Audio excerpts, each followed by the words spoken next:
Now, according to a recent public first assessment on the effects of digital technologies in Nigeria, Google's products and services help the country's economy expand by an estimated $1.8 billion by 2023. According to the Nigeria Digital Opportunity Report, which is published on Thursday, Google Search, Ads, Google Play, YouTube, and Google Cloud are amongst the services that generated the most revenue for Nigerians.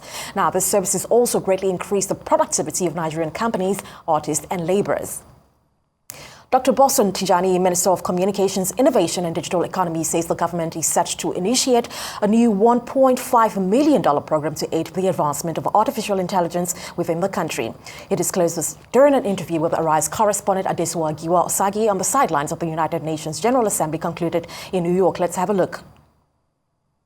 7th of October in Abuja, we're going to be launching another support of $1.5 million from Luminate, $1.5 million from Luminate.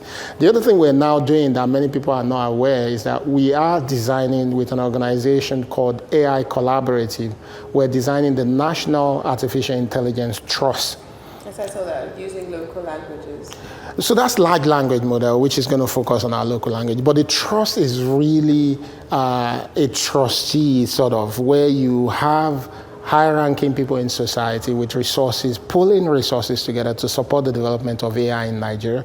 But these folks would also work with government to ensure that the development of AI in Nigeria is safe and done in an ethical manner. So they're like a body of people that will ensure that whether government is investing or not, that the development of AI will continue to grow.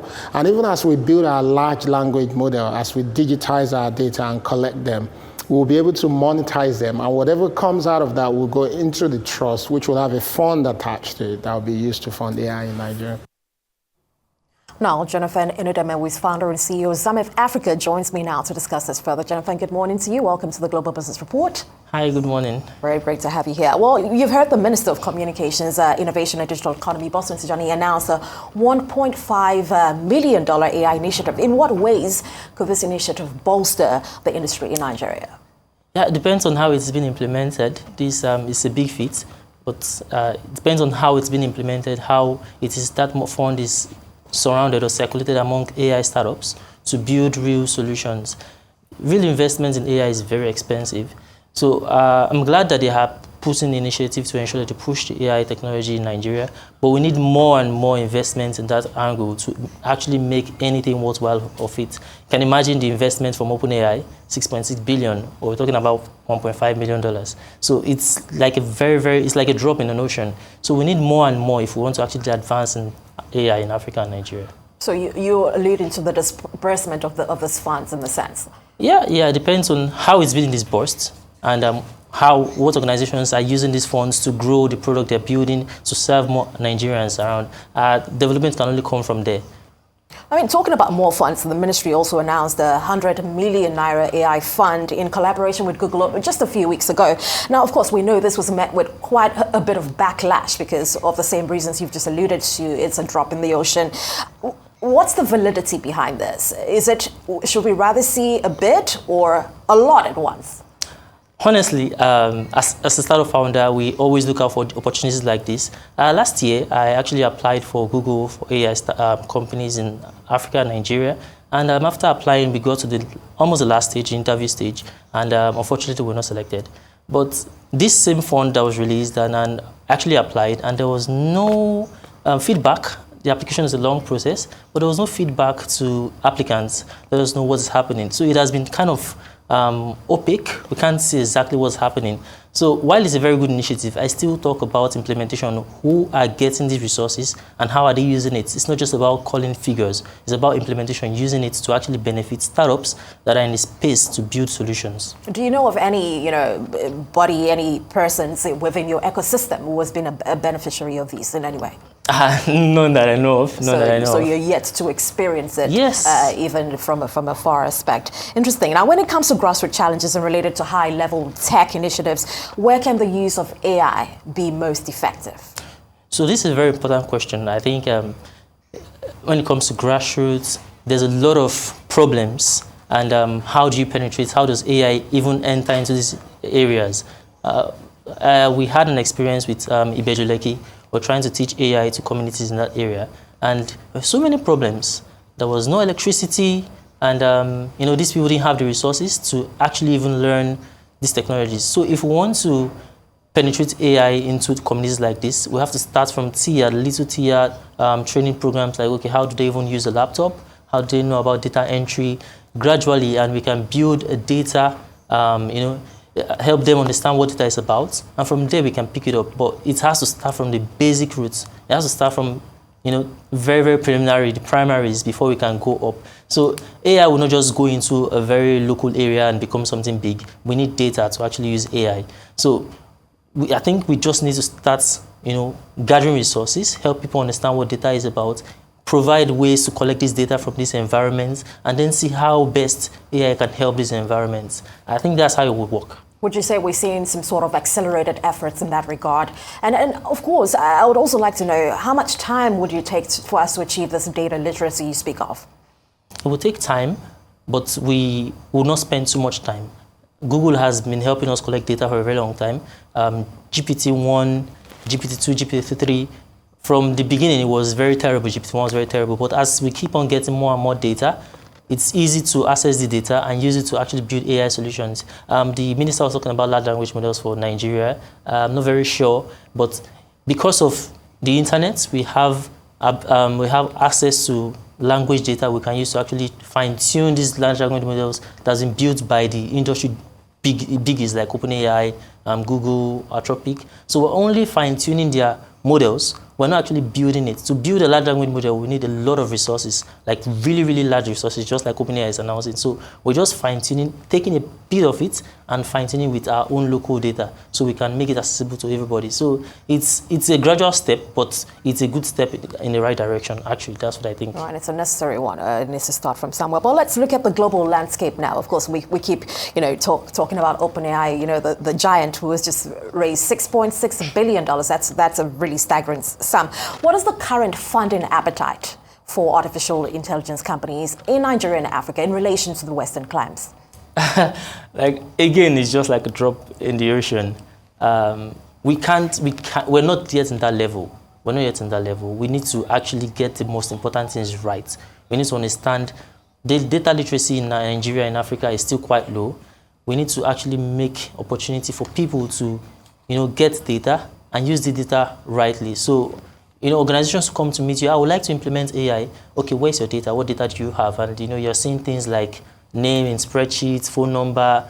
Those data doesn't help anybody. We anonymize it when we're building models. So we need to actually talk about data points that are useful for you to build solutions. Then when there are opportunities like this, and people can then invest in companies actually building AI solutions. So we are not yet very ready to get those big investments. But I think, like I said, we are getting there gradually. We're actually getting there. There are a few startups coming up. We have some colleagues of mine also gone trying to build AI solutions and trying to raise funding. It's a long journey, but we'll get there. I think our entry into the AI superpowers, we have the US, China. Our entry is in our talents. We have a lot of young talents. Training these people can actually give us an edge over the America, China, because we have so many people in Africa that can learn and build little models that come together to form a big model. So it's a readiness issue. Like you said, we are not ready yet to benefit from this. But we're getting there. We're getting there, of course. It is a step in the right direction. Now, of course, talking about skills and skills acquisition and the educational aspect, your company, Summit Africa, of course, you empower students, the youth, through educational services with AI and data skills. How receptive of your services would you say this market has been? Because it's one thing not to be ready, it's another to be ready to learn. Are you seeing a readiness in that regard? Yes, honestly. There is a lot of readiness. A lot of people are actually interested in the skill. So a little statistics, just last year, we put out an application to train more people, and it was open to Africa. We got applications from 9 different African countries. And of that pool of applicants, over 60% was from Nigeria. The rest was from Ghana, South Africa, Kenya. So Nigerians are actually in the forefront. We are very hungry, and we keep on getting more and more people being interested.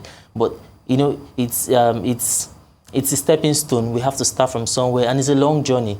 It's not just about watching one course, Introduction to AI, and you stop there. If you just watch Introduction, you just know very rudimentary. In fact, you don't know anything about it. You just know the word AI. So Nigerians are actually receptive. We've been training a lot of people in Summit Africa. through internships, hands-on experience, and it's actually helping them to work in other global companies. And I'm very proud of that, actually.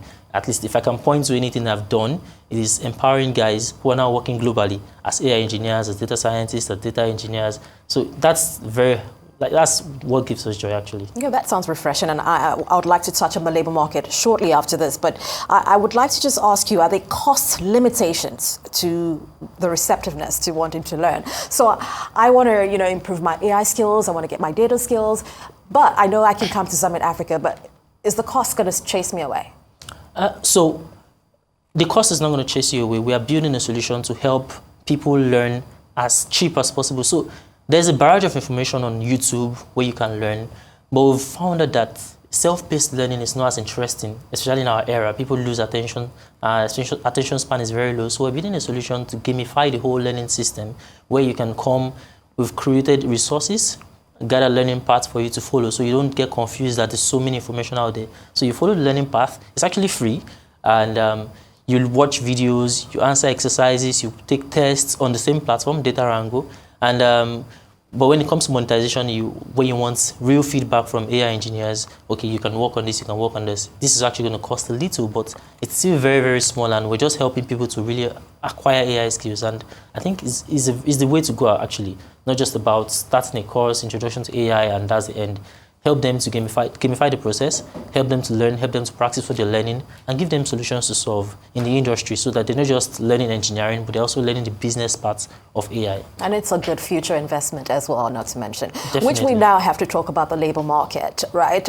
So acquiring the skills, we're in the age of artificial intelligence, quite a number of trends also moving at the same time. Let's talk about the labor market prospects for AI within the Nigerian market. Yeah, there's prospect. There are few talents actually that are really good. So one of my advisory board members was a senior guy in one of the unicorns in Nigeria as a data scientist leading.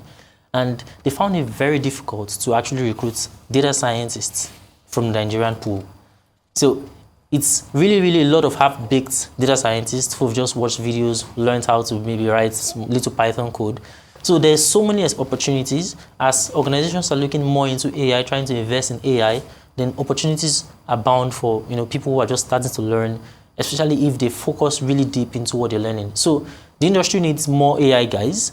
Many of the AI guys we have in Nigeria actually even working abroad. So the more organizations start investing in AI, looking research and development, trying to actually see areas where AI can improve their processes, then opportunities will open up, jobs will open up.